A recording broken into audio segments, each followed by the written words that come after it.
ইতিহাসের প্রথম রমজান শুধু ইবাদতের মাসই ছিল না, এই মাসেই সংঘটিত হয়েছিল ইসলামের ইতিহাসের সবচেয়ে বড় যুদ্ধ, বদরের যুদ্ধ।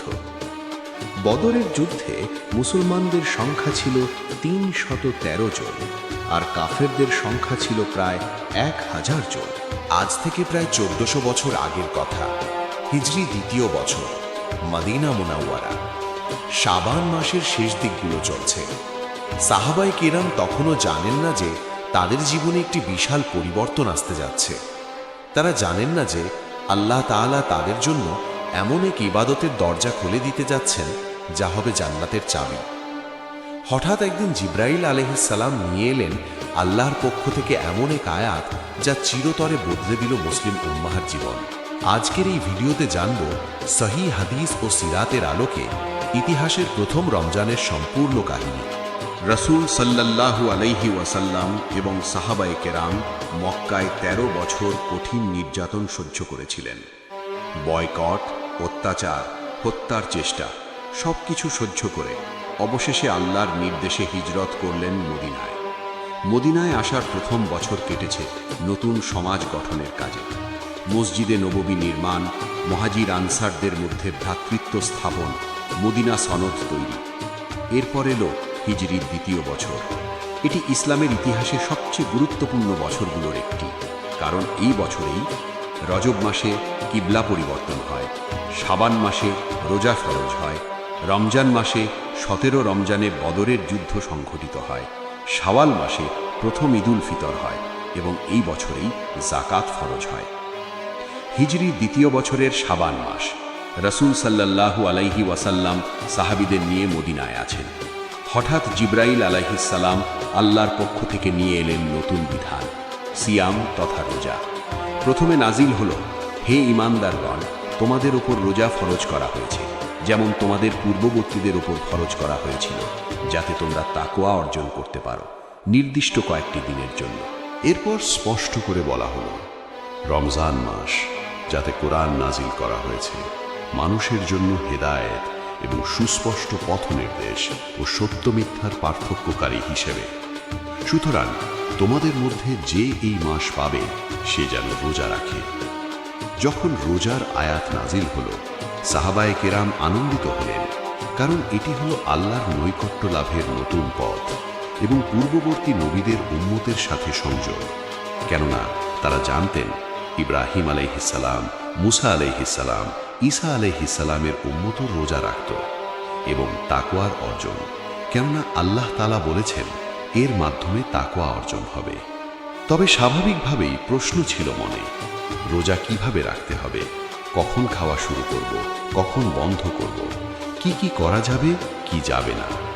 রাসূল সাল্লাল্লাহু আলাইহি ওয়াসাল্লাম ধীরে ধীরে তাদের সব প্রশ্নের উত্তর দিতে লাগলেন। প্রথম দিকে রোজার নিয়ম ছিল কিছুটা ভিন্ন, পরে আল্লাহ রহমতে সেগুলো সহজ করা হয়েছে।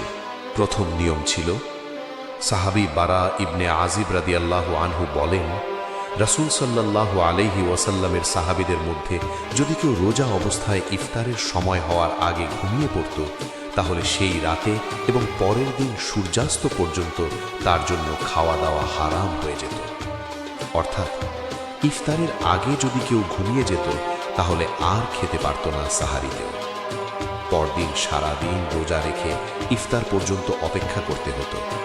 এটা ছিল অত্যন্ত কঠিন।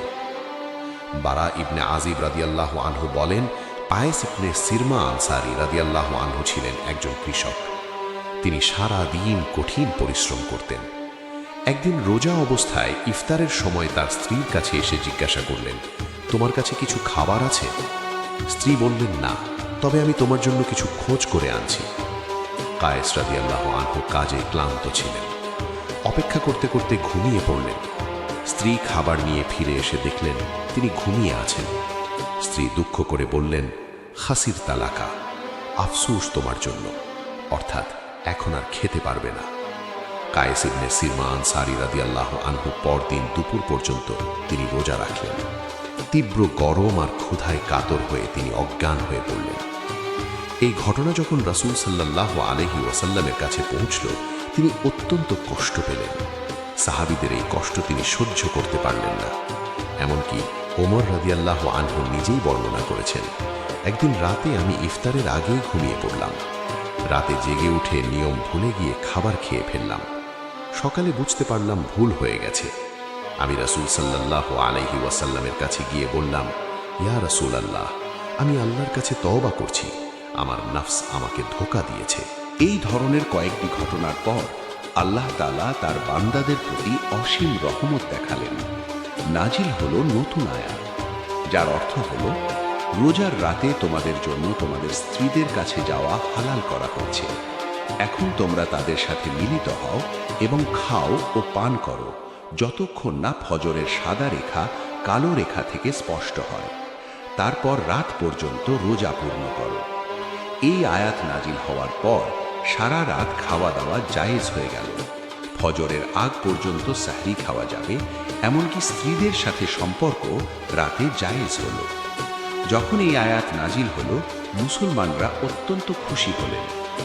আনাস রাদিয়াল্লাহু আনহু থেকে বর্ণিত, রাসূল সাল্লাল্লাহু আলাইহি ওয়াসাল্লাম বলেছেন, সাহরি হলো বরকতময় খাবার, তাই তা ছেড়ে দিও না।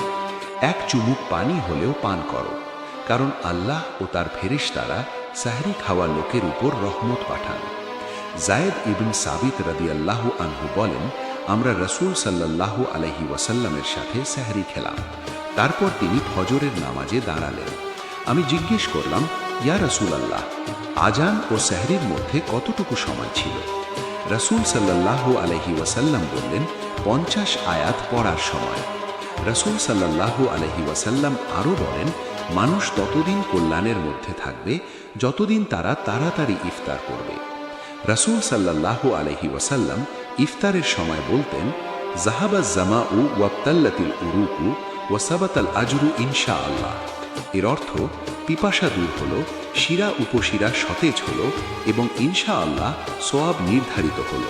আনাস রাদিয়াল্লাহু আনহু বলেন, রাসূল সাল্লাল্লাহু আলাইহি ওয়াসাল্লাম মাগরিবের নামাজের আগে তাজা খেজুর দিয়ে ইফতার করতেন। যদি তাজা খেজুর না পেতেন তবে শুকনো খেজুর দিয়ে ইফতার করতেন। যদি তাও না পেতেন তবে কয়েক চুমুক পানি পান করতেন। প্রথম রমজান শুধু ইবাদতের মাস ছিল না, এই মাসেই সংঘটিত হয়েছিল ইসলামের ইতিহাসের সবচেয়ে গুরুত্বপূর্ণ যুদ্ধ, বদরের যুদ্ধ। হিজরি দ্বিতীয় বছর, রমজান মাসের 17 তারিখ শুক্রবার। স্থান বদর প্রান্তর। মুসলমানদের সংখ্যা ছিল মাত্র 313 জন, আর কাফেরদের সংখ্যা প্রায় 1000 জন। রমজান মাস, আরবের প্রচণ্ড গরম। সাহাবায়ে কেরাম রোজা রেখেছেন, পিপাসায় কাতর, ক্ষুধার্ত।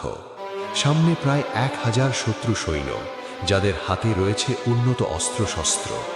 কিন্তু সাহাবীরা ভয় পাননি, কারণ তাদের সাথে আছেন আল্লাহর রাসূল সাল্লাল্লাহু আলাইহি ওয়াসাল্লাম। তারা জানেন আল্লাহ তাদের সাহায্য করবেন এবং তারা আল্লাহর রাস্তায় জিহাদ করছেন। আল্লাহ তাআলা বলেন, আর অবশ্যই আল্লাহ তোমাদের সাহায্য করেছিলেন বদরে, অথচ তোমরা ছিলে দুর্বল। সুতরাং আল্লাহকে ভয় করো, যাতে তোমরা কৃতজ্ঞ হতে পারো। অতঃপর আল্লাহ তাআলার সাহায্যে মুসলমানরা বিজয়ী হলেন। বদরের যুদ্ধে 70 জন কাফের নিহত হয় এবং 70 জন বন্দী হয়। অন্যদিকে শাহাদাত বরণ করেন 14 জন সাহাবী। তাদের মধ্যে ছিলেন উবাইদা ইবনুল হারিস রাদিয়াল্লাহু আনহু, উমায়ের ইবনুল হুমাম রাদিয়াল্লাহু আনহু, হারেসা ইবনে সুরাকা রাদিয়াল্লাহু আনহা। তারা সবাই জান্নাতুল ফিরদাউসের অধিবাসী। এই যুদ্ধ প্রমাণ করল, রোজা মানুষকে দুর্বল করে না, বরং শক্তিশালী করে। আল্লাহর ইবাদতকারী বান্দাদের আল্লাহ সাহায্য করেন এবং রোজা শুধু ক্ষুধা তৃষ্ণা নয়, বরং আল্লাহর উপর ভরসার প্রশিক্ষণ। সাহাবীরা রোজা রেখেই যুদ্ধ করলেন এবং বিজয়ী হলেন। সুবহানাল্লাহ। রমজানের শেষ দশক এলো। রাসূল সাল্লাল্লাহু আলাইহি ওয়াসাল্লাম এই রাতগুলোতে আরও বেশি ইবাদত করতেন। লাইলাতুল কদর সম্পর্কে আল্লাহ তাআলা বলেন, নিশ্চয়ই আমি কুরআন নাজিল করেছি লাইলাতুল কদরে। আর তুমি কি জানো লাইলাতুল কদর কি? লাইলাতুল কদর 1000 মাসের চেয়ে উত্তম। এই রাতে ফেরেশতারা অবতরণ করে তাদের রবের অনুমতিক্রমে প্রতিটি কাজে। রাসূল সাল্লাল্লাহু আলাইহি ওয়াসাল্লাম বলেছেন, তোমরা লাইলাতুল কদর খোঁজ করো রমজানের শেষ দশকের বেজোড় রাতগুলোতে। তিনি আরও বলেন, যে ব্যক্তি ঈমানের সাথে আল্লাহর কাছে সোয়াবের আশায় লাইলাতুল কদরে দাঁড়ায় অর্থাৎ ইবাদত করবে, তার পূর্ববর্তী সকল গুনাহ আল্লাহ তাআলা মাফ করে দেন। রমজান শেষ হল, 30 দিন রোজা, ইবাদত, তাকওয়া অর্জনের পর এবার আনন্দের সময়। শাওয়াল মাসের 1 তারিখ, এটি ছিল মুসলমানদের প্রথম ঈদ উল ফিতর। আনাস রাদিয়াল্লাহু আনহু বলেন, রাসূল সাল্লাল্লাহু আলাইহি ওয়াসাল্লাম মদিনায় এসে দেখলেন তাদের 2টি দিন আছে যাতে তারা খেলাধুলা করে। তিনি জিজ্ঞাসা করলেন, এই 2 দিন কি? তারা বলল, আমরা জাহেলিয়াতের যুগে এই দিনগুলোতে খেলাধুলা করতাম। রাসূল সাল্লাল্লাহু আলাইহি ওয়াসাল্লাম বললেন, আল্লাহ তাআলা তোমাদের জন্য এর চেয়ে উত্তম 2টি দিন দিয়েছেন, তা হল ঈদ উল ফিতর এবং ঈদ উল আজহা। প্রথম ঈদ উল ফিতর, রাসূল সাল্লাল্লাহু আলাইহি ওয়াসাল্লাম সাহাবীদের নিয়ে ঈদগাহে গেলেন। এটি ছিল মদিনার বাইরে খোলা মাঠ। সাহাবীরা খুব আনন্দিত ছিলেন, কারণ 1, রোজা পূর্ণ করার খুশি, 30 দিন রোজা রাখতে পেরেছেন। 2, আল্লাহর আনুগত্যের খুশি, আল্লাহর আদেশ পালন করেছেন। 3, পুরস্কারের আশা, আল্লাহ তাদের পুরস্কৃত করবেন। রাসূল সাল্লাল্লাহু আলাইহি ওয়াসাল্লাম বলেছেন, রোজাদারের জন্য 2টি খুশির সময় আছে, একটি যখন সে ইফতার করে, আরেকটি যখন সে তার রবের সাথে মিলিত হবে। ঈদের আগে রাসূল সাল্লাল্লাহু আলাইহি ওয়াসাল্লাম সাদাকাতুল ফিতর দেওয়ার আদেশ দিলেন। এর উদ্দেশ্য ছিল রোজার ত্রুটি বিচ্যুতি পূরণ করা, গরিবদের সাহায্য করা, যাতে তারাও ঈদে আনন্দ করতে পারে। প্রথম রমজান সাহাবীদের শিখিয়েছিল আল্লাহ যা আদেশ করেন তা পালন করতে হবে, তা যত কঠিনই হোক। প্রথম রমজান থেকে আজ পর্যন্ত প্রায় 1445 বছর হয়ে গেছে, কিন্তু রমজানের মূল শিক্ষা এক আছে: আল্লাহর আনুগত্য, ধৈর্য, তাকওয়া, ত্যাগ এবং দানশীলতা। প্রতি বছর কোটি কোটি মুসলমান রমজান পালন করে। সাহাবীদের মতো তারাও চেষ্টা করে আল্লাহর সন্তুষ্টি অর্জন করতে। আজ আমরা জানলাম ইতিহাসের প্রথম রমজানের কাহিনী, কিভাবে সাহাবীরা রোজা শুরু করেছিলেন, কি কঠিন পরীক্ষার মধ্য দিয়ে গেছেন এবং কিভাবে আল্লাহর রহমতে সফল হয়েছেন। আসুন আমরাও সাহাবীদের মতো রমজান পালন করি। মনে রাখবেন, প্রতিটি রমজান মূল্যবান। হয়তো এটাই শেষ রমজান, তাই সর্বোচ্চ চেষ্টা করুন। এখন থেকেই প্রস্তুতি শুরু করুন, তাওবা করুন, শাবানে নফল রোজা রাখুন, কোরআন বেশি পড়ুন, পরিবারকে প্রস্তুত করুন। যদি ভিডিওটি ভালো লেগে থাকে তাহলে লাইক করুন, কমেন্টে আপনার মতামত জানান, শেয়ার করুন, যেন অন্যরাও উপকৃত হয়। এবং আরও ইসলামিক ভিডিও পেতে চ্যানেলটি সাবস্ক্রাইব করে রাখুন। আল্লাহ তাআলা আমাদের সবাইকে সাহাবীদের মতো আমলকারী বানান, আমরা যেন রমজানের পূর্ণ হক আদায় করতে পারি।